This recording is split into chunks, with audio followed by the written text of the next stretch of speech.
Part 1. You will hear a telephone conversation between a travel company employee and a customer. First, you have some time to look at questions 1 to 5.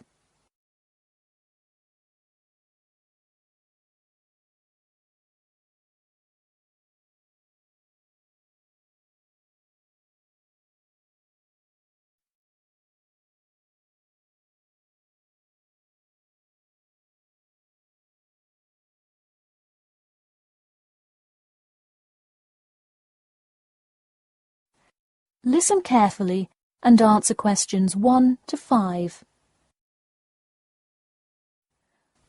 Hello? Hi, good morning. This is Talia from Parrot Bay Travel Agency. Is Robert Goddard there? Yes, speaking. I'm so sorry that I made such an early phone call, and I'm calling to ask a few questions about your most recent vacation. Could I have 5 minutes of your time? Sure thing. Great, thanks. Now, I see here that you visited Melbourne. Was this your first visit to Melbourne? No, I have actually been there twice before. I see. Now, what would you say was your favourite part about Melbourne? Well, I did like seeing the exotic wildlife, and there are great sights to see, but I have to say I was most impressed by the amazing weather. Yeah, the weather there is amazing. Which of the sites listed as part of our official tour did you see? And of those, which was your favourite?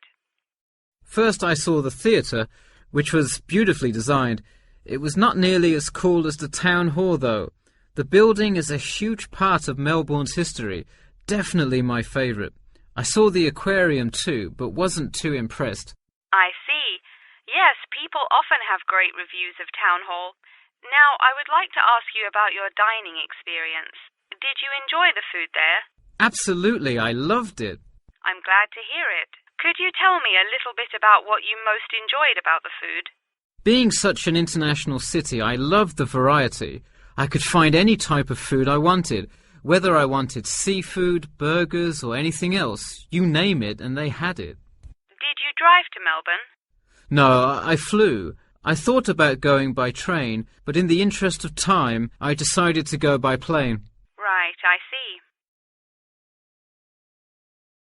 Before you hear the rest of the conversation, you have some time to look at questions 6 to 10.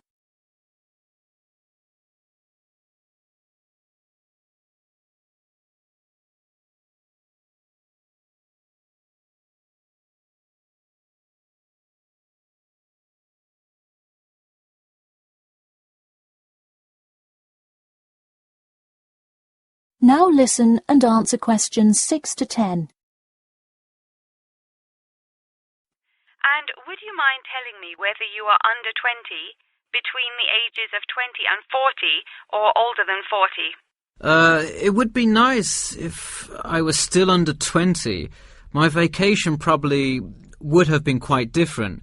Actually, though, I just turned 41 last week. Oh, happy birthday. So, did you treat yourself and fly first class? No way. I would love to have a budget that high. I'm more in the mid-range income level. I wasn't always, though. I spent much of my life in a low-income household. I see. That answers my next question then, of income level. And what was the purpose of this visit? I had to go there on business a lot before and decided I would go there for tourism this time. I see. And what is your occupation? I am mainly a computer programmer. I also write for a travel magazine on the side, which is why I visited Melbourne before, but it's not my main source of income. I see. Wow, it sounds like you work a lot. Yes, I am very busy, which is exactly why I took a nice week-long vacation to Melbourne. I completely agree. Would you care to comment on your accommodation? My hotel was a good value.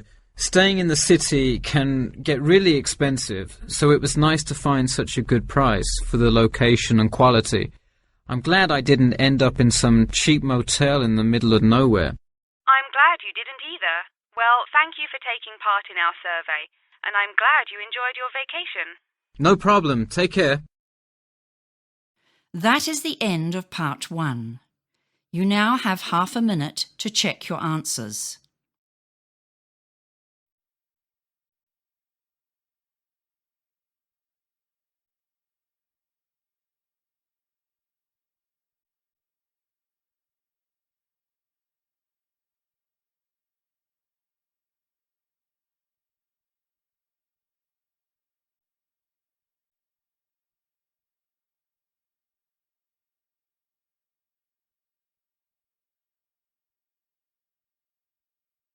Now turn to Part 2. Part 2. You will hear part of a podcast for visitors to the popular holiday region called the Trelaw Valley. First, you have some time to look at questions 11 to 14.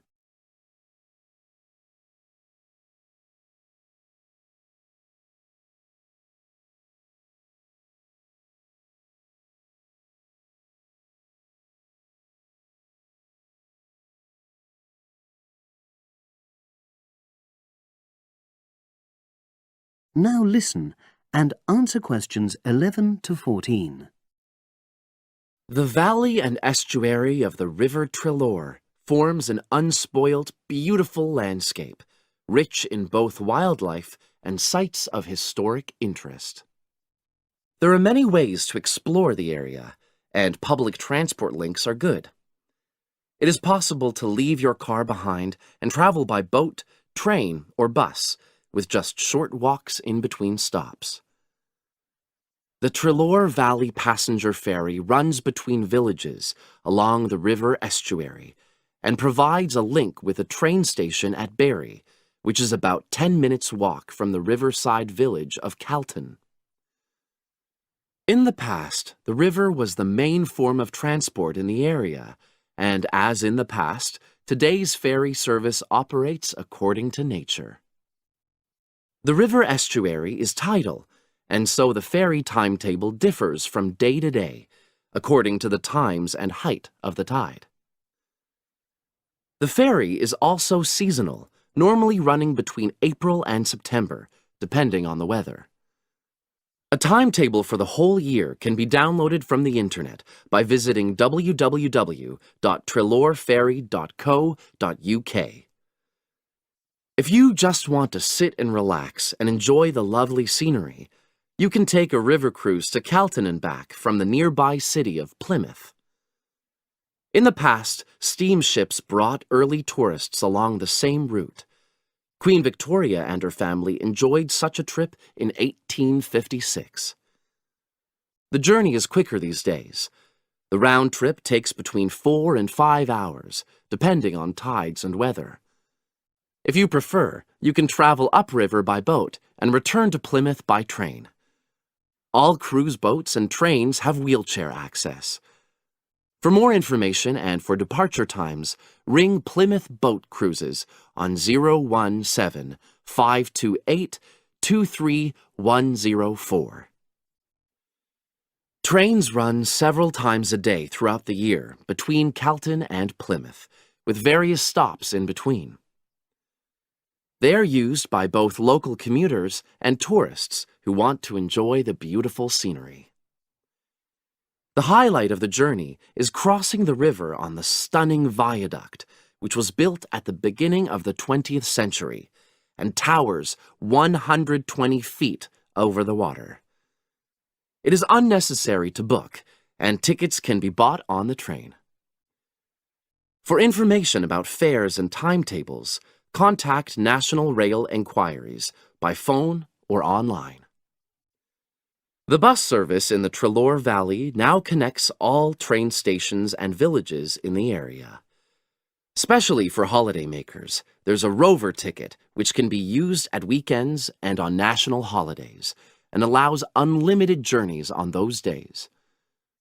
The Rover ticket provides great value for money and is now even cheaper than it was last year.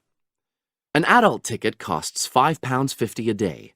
Senior citizens can travel for £4.50, and a family ticket for up to 5 people costs just £12.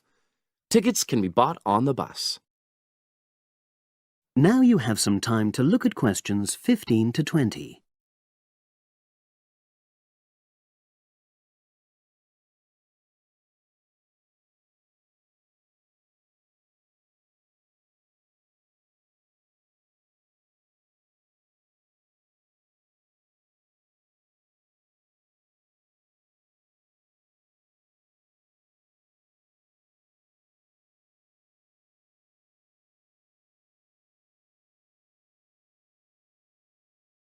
Now listen and answer questions 15 to 20. At the center of the Trelaw Estuary area is the historic riverside village of Calton. The main road comes into the village from the south, and for those of you who are arriving by bus, it turns left just before the bridge and stops in the lay-by on the left-hand side. From there, it's just a short walk to Calton's various attractions. If you're arriving by car, you have to leave it in the main car park. Go over the bridge and take the first turning on the right. Then go on until you come to the end of that road. It's the only place to park in Calton, but there's no charge. If you're interested in local history, there's a museum in Calton with farming, fishing, and household implements from the late 19th century. As you come in from the south, cross the river and go straight on the same road until you reach the end. Also, on the subject of history, you can go and see the old mill, which has recently been renovated and put back into use. Turn left before you come to the bridge. Then go straight on and then take the first turning on the right. This leads straight there. If you're interested in arts and crafts, there's a potter's studio where you can watch the artist at work. After crossing the bridge, turn left, and it's the second building on the left. Finally, when you feel in need of refreshments, there's a cafe opposite the old boathouse and a picnic area near the mill. That is the end of part 2. You now have half a minute to check your answers.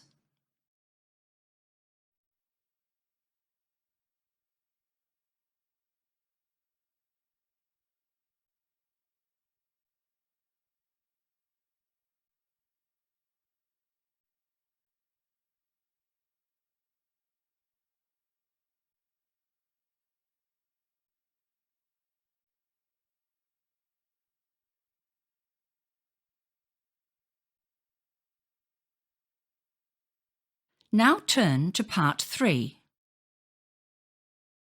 Part 3. You will hear part of an interview between Dr. Hilsden, a member of staff on a fashion design course, and a student, Julia, who is applying to do the course. First, you have some time to look at questions 21 to 23.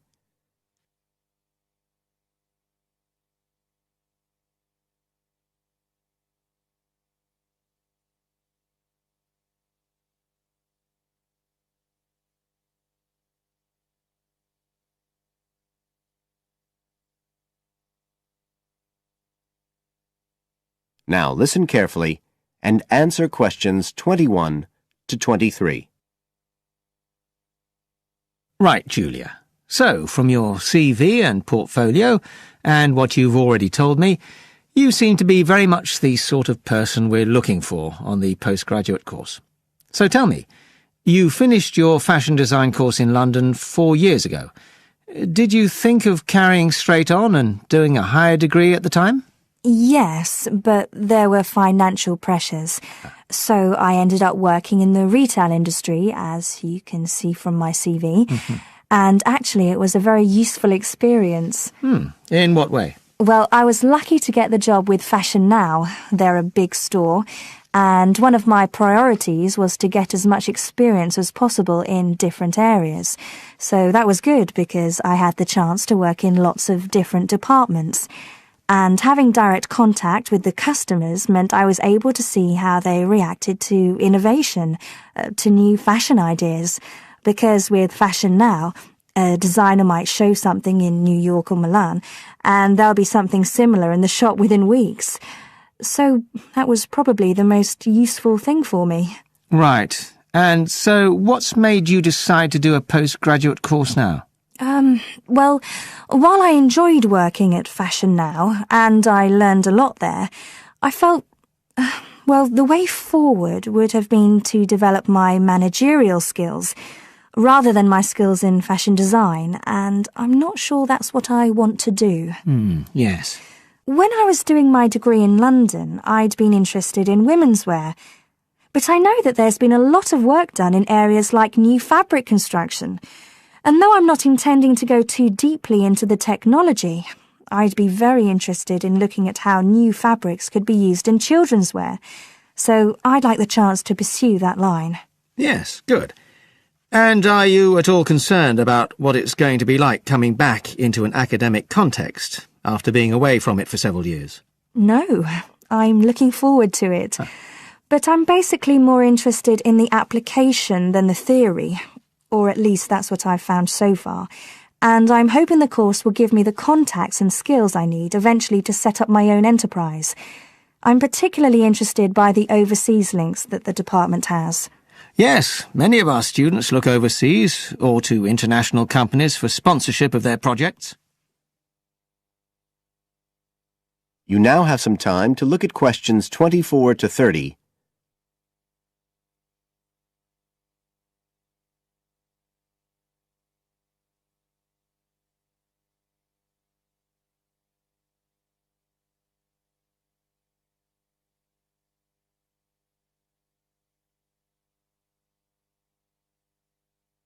Now listen and answer questions 24 to 30. And the facilities here look excellent. I just went to look at the library. It's really impressive. There's so much room compared with the one at my old university. Yes, most students find it's a good place to study. And there are link-ups to other universities, of course, and all the usual electronic sources. The staff run an information skills programme, which we recommend all postgraduates do in the first week or two. Design students find these special collections particularly useful. Yes. Then we have a separate computer centre, which has its own academic coordinator, Tim Spender. He's got a background in art design, and the ethos of the centre is that it's a studio for innovation and creativity, rather than a computer laboratory. Oh, right. I liked the study spaces where students can sit and discuss work together. Very useful for joint projects. We always had to do that sort of thing in the cafeteria when I was an undergraduate. And I read in the brochure that there's a separate resource for photography. Yes, it's called Photomedia. It's not just for photography, but things like digital imaging and new media. It's a resource for all our students, not just fashion design. And we encourage students to work there, producing work that crosses disciplinary boundaries. It's well used. In fact, it's doubled in size since it was set up 3 years ago.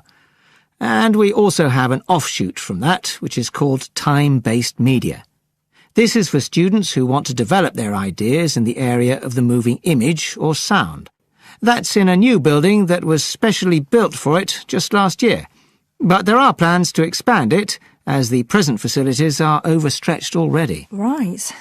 Now, is there anything you'd like to ask about the course itself? I know it's a combination of taught modules and a specialist project, but how does assessment fit in? Well, as you'd expect on a course of this nature, it's an ongoing process. The degree course has 4 stages, and there are what we call progress reviews at the end of each of the first 3. Then the final assessment is based on your project. You have to produce a report, which is a critical reflection on your work. And is there some sort of fashion show? There's an exhibition. The projects aren't all focused on clothes as such. Some are more experimental, so that seems more appropriate. We ask representatives of fashion companies along, and it's usually well attended. Right. And another thing I wanted to ask. That is the end of part 3. You now have half a minute to check your answers.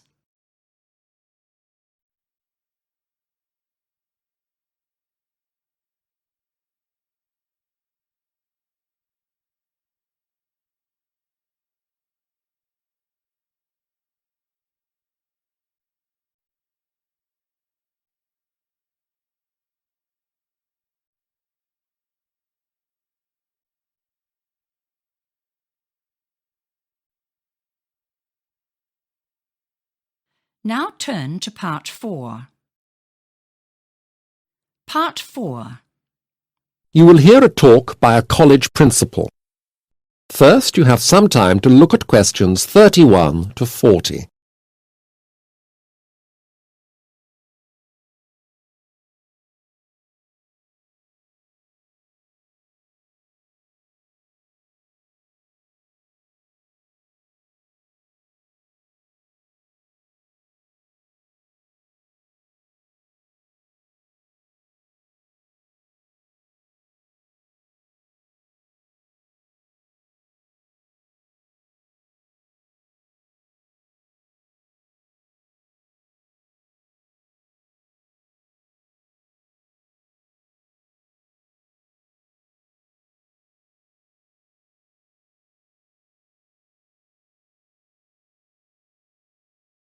Now listen carefully to the talk and answer questions 31 to 40. Well, perhaps I can start this evening by welcoming you all to the college. Some of you, of course, I know well already, but the parents are mostly unfamiliar to me. We are very proud to have you here tonight to present the awards for this year's students, but also to celebrate our centenary and to celebrate the achievements of the college over that time. Before we go on to the main business of tonight, the Achievement Awards, I should like to say a few words to remind you why this college has such a unique reputation in this country. Because it is well known for what it is, which is quite simply the best engineering institute in the United Kingdom. This is not just my opinion, which might well be biased. It is based on government figures which consistently show that year after year, we provide the highest levels of education, engineering research, and pastoral care in the UK. As most of you know, this is the college's centenary year, and it is important, I feel, to reflect on the origins of the college. 100 years ago, the traditional industries of this area, weaving, cutlery making, and agriculture, were in sharp decline, and when they went, in came that scourge of the past, unemployment and poverty.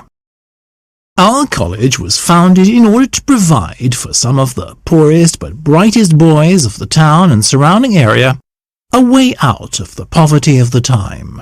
It was an immediate success, thanks in no small part to the first generation of teaching staff, including Frank Harris, a future president of the Aeronautics Society, and Dr. Bart Halliday, whose name is surely known to you all as a Nobel Prize laureate and major contributor to the creation of the first atomic bomb. By 1917, the college was turning out 300 highly skilled, highly qualified graduate engineers a year. Former students at this time include Frederick Cantor, who became a researcher at the Atomic Research Station in Minnesota in America, and the painter Lucien Dewdley, R.A., who famously didn't complete his studies because of illness. After the end of hostilities in 1918, the college was formally attached to the Northern University in Colton, and has remained a part of that institution ever since. The achievements of the graduates and staff of the college in the years since then are too numerous to list here, but I must mention the invention of the Bell racing engine, which has been such a powerful force in automotive engineering. These days, the focus of our research has changed to keep pace with the changes in modern technology, and while many of you will know that we are particularly well known for our expertise in bridge-building technology, you may be surprised to hear that none of us has ever actually built a bridge in our lives. These days it is all done by computer models. So, when we worked on the changes of the Millennium Bridge over the Thames, which wobbled so badly, the first we saw of the bridge was when we walked on it after the completion of the changes. In the dozen or so years that I've been principal, that is probably one of my most fulfilling moments. To be able to undertake this work through theoretical modelling rather than trial and error is surely the goal of engineering research. That is the end of part 4. You now have half a minute to check your answers.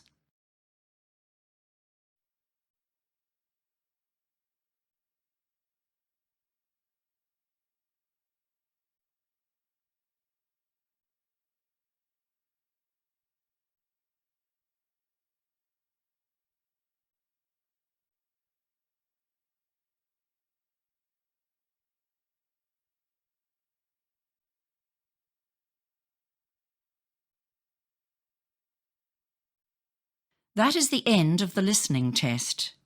You now have 10 minutes to transfer your answers.